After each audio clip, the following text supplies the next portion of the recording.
welcome back to the studio. It's a beautiful day out today. It's getting a little bit cooler coming into the fall, and it's really beautiful blue sky, which is a great thing. I know for myself, sometimes I really look forward to doing or working on these blocks because they're really such a pleasure to do, because I know they're going to turn out well, and I know they're not going to be a big brain buster for me. Last couple of weeks I've been working on a large quilt, and almost every block is a Y-seam. And I've been quilting for a long time, but Y-seams aren't my favorite thing. The other thing with the quilt is that color placement and block placement is very specific, and I've had to frog quilt quite a few times. What that means is rip it. So it's nice to work on something that is just a little more mindless, a little bit more of a breeze, and something that's really beautiful and cheerful as well. So I'm really glad to work on a couple of these, work with these today. So I'm glad to get started. I just want to show you a couple that we've already done. Well, we've done 8, I believe. So they don't have names, they just have numbers. So I'll just go through the blocks that we have finished. These are all Zen Garden, and we have 8 finished. And these all came in a kit. I imagine at one time they may have been a block of the month. They may not have been. I wasn't present for that. But they really are beautiful. The fabric that was used are all batik, so they have a really vibrant color. And when they all get pieced together, I think they're really going to be dynamic. So you can see we have that in our catalog.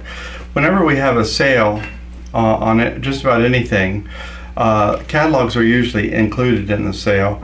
And you can get the Panto catalog or the Applique catalog, and they'll mail these out to you. But as I said, usually just about any sale includes the catalog. But the catalog has quite a few different things in it. I mean, a lot. So it also has a lot of ideas for different projects in here as well. So I always like to look at that and highlight things I want. It's also great to put things on your wish list throughout the year when you find things that you like. Then when a sale comes up, you don't have to try and remember what you liked or try and go back and find the things. You've already put them on your wish list. If you sign up on the website for an account, you'll also be notified when we have a sale. So those are all great things. I'm going to go ahead and put my finished blocks aside. These are the ones I've finished. I'm also going to put my full instruction sheet. This is all of the quilt and assembly instructions. It also had the cutting instructions for the background blocks and anything else we needed to know. I'm not sure if it has for the inner and outer border, but I imagine it probably will. This is the color cover sheet again for the entire quilt. And again, this all came in a prepackaged kit for all 12 blocks. As I said, these are all laser cut and pre-fused with Steam 2. The fabric that we used is all batik, and they're all really bright colors. So that's the same thing that you'd be getting if you ordered it as well. So I've got 3 of these left. I'm going to be working on one of those today. It's block number 9. So I'm going to get my background block out first and give that a press, and then I'll get block number 9 out and we'll get started on that. One of the first things I did was separate just one of my background blocks, and I went ahead and pressed that because they've been sitting around for 9 months, so it's bound to be wrinkled. And I took out my full-size pattern placement guide, and it does have the creases in it from where it was folded, and I'm just going to go ahead and dry press this. I've got no steam, no water in the iron, so I don't have to worry about any water sputtering. But I just like to get the creases out of the paper so that the creases don't translate in misplacing any of the pattern pieces on my finished work. So I know this is going to be a little bit dark, so I'm going to go ahead and take this time to get my light box out.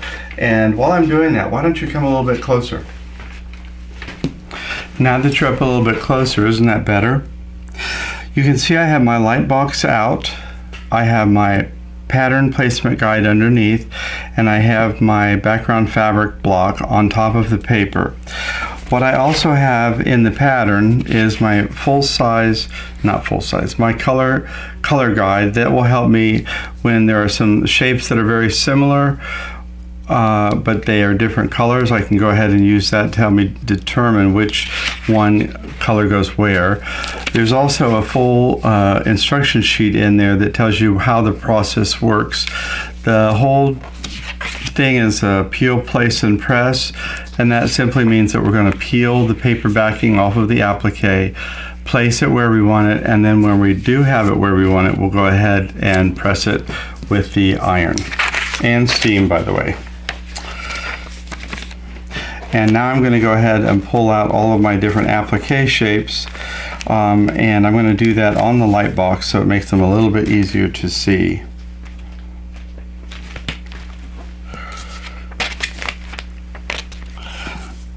I always like to take just a couple minutes and separate some of my shapes out. Quite often I'll put all my circles together, and you don't really have to do this. It just makes the assembly a little bit easier. Perhaps not so much for these easier blocks, but it does when they get a little bit more complex. I always like these little paisleys.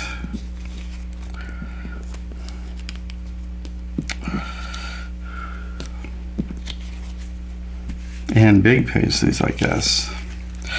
And our package was packaged by Vicky.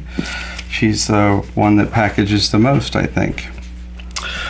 Sometimes if you have a piece that has 3 or 4 pieces in it, like this one has the big flower, the smaller flower, and the center, if you feel like you're going to have trouble seeing all of those different components, what you can do is just put one piece on and then find one of the pieces that goes on top of it, because we'll be able to see through that much. We've pulled our background fabric away to eliminate one of the layers. Now we can go ahead and just pull this fabric out. We still have the background pulled away, but we could just barely see where the outline is for the center of this piece, because the blue is quite dark, even with the light box.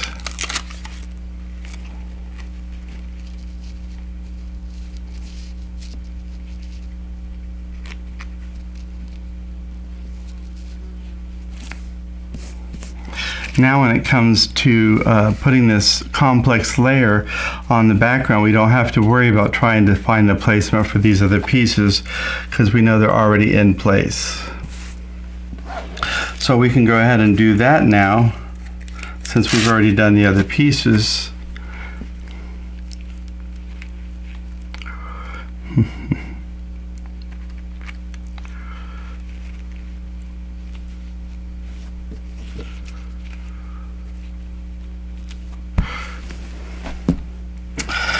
Now the thing that I think I'll do next is we have quite a few of these paisleys, so I'll start with the largest, and the whole process here is just peeling off this paper backing. There's actually 3 layers here in this shape. You have the fabric layer on top, sandwiched in between is a layer of Steam 2, and then there's the paper backing on the back.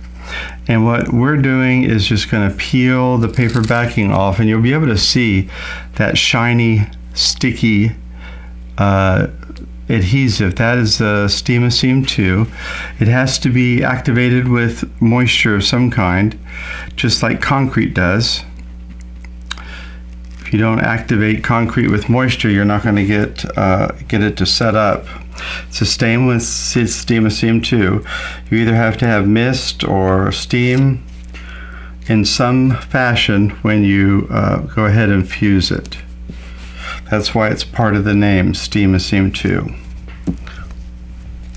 So I'm going to go ahead and keep putting these little paisleys down. Doesn't really matter in which order these go on.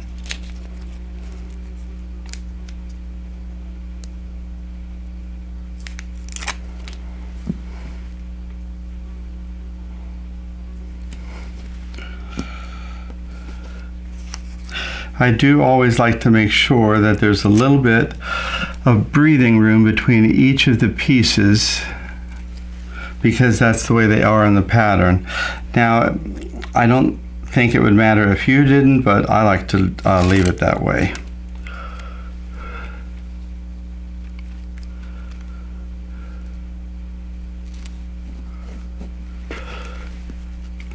You can see here where there's dotted lines from the bottom of this paisley. That just indicates that that's going to go over the bottom part of that stem.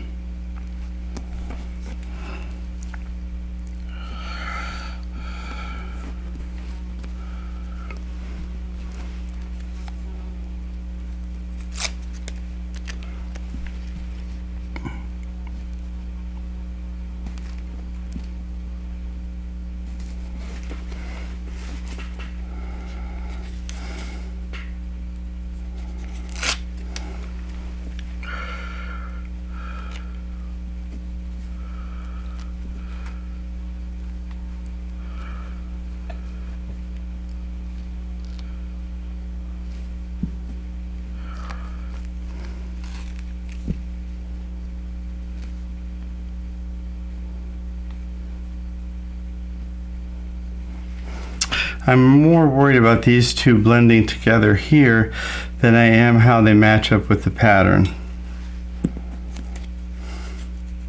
No one's going to be able to see the pattern when the pattern's gone, but they will be able to see it if I leave a crack in between the two of those pieces.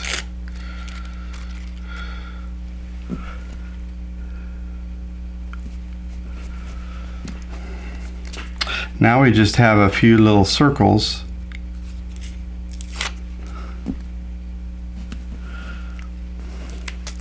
These shall go pretty quick.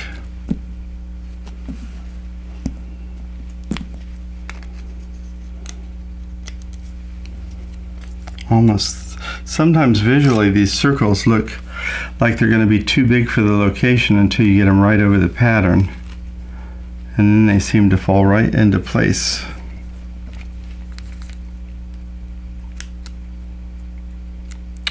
I think you can see just by how easy this is going on that you could have just about any age group help you with this if you wanted to.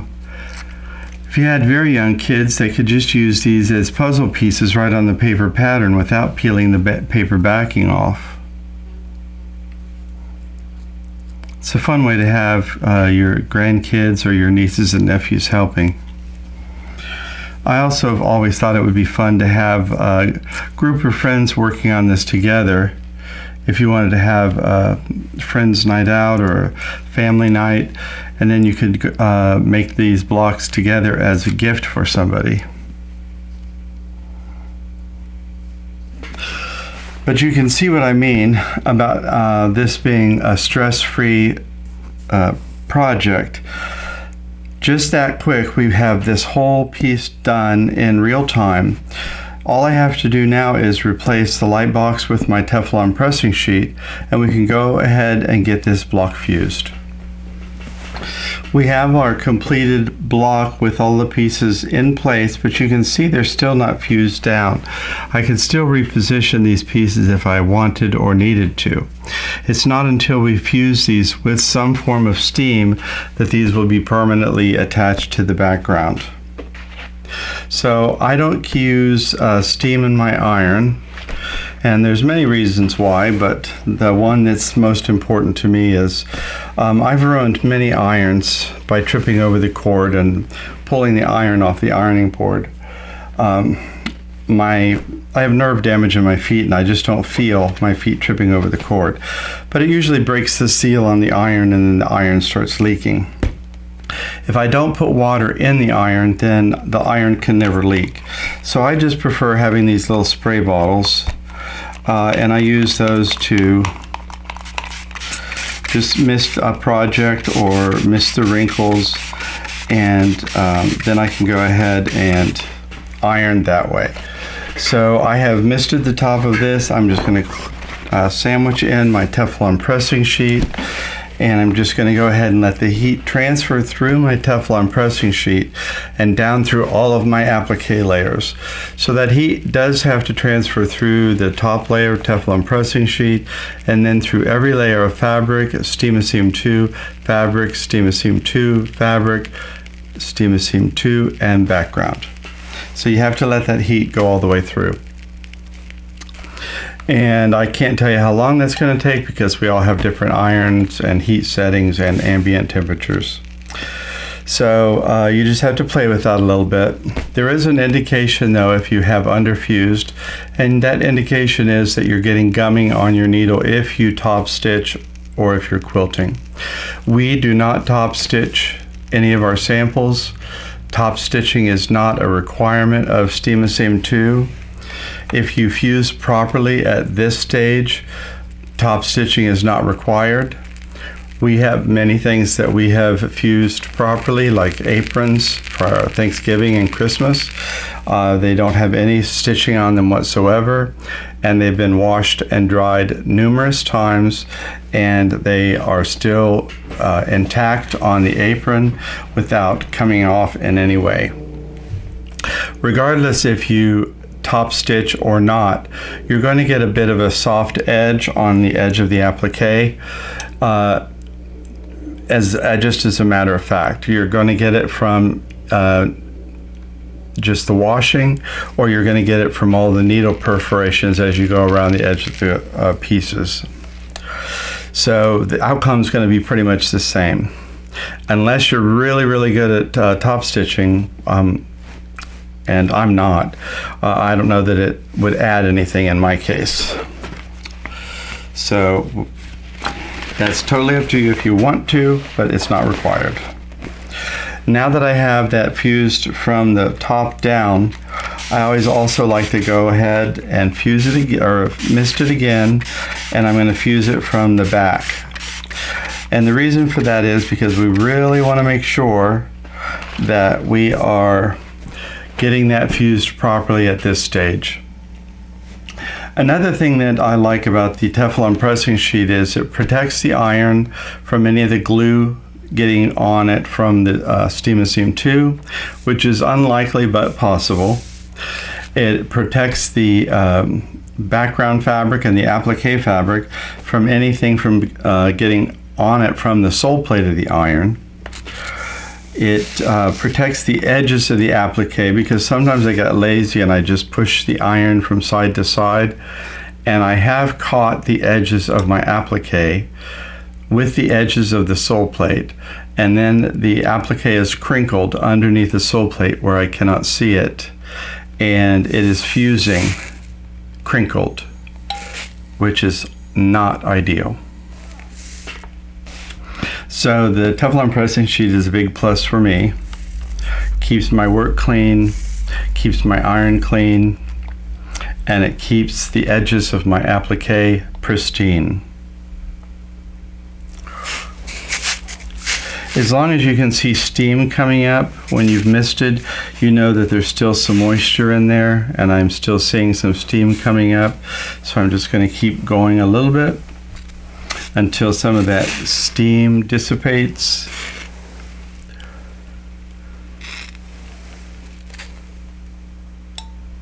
And then I'll know I'm finished.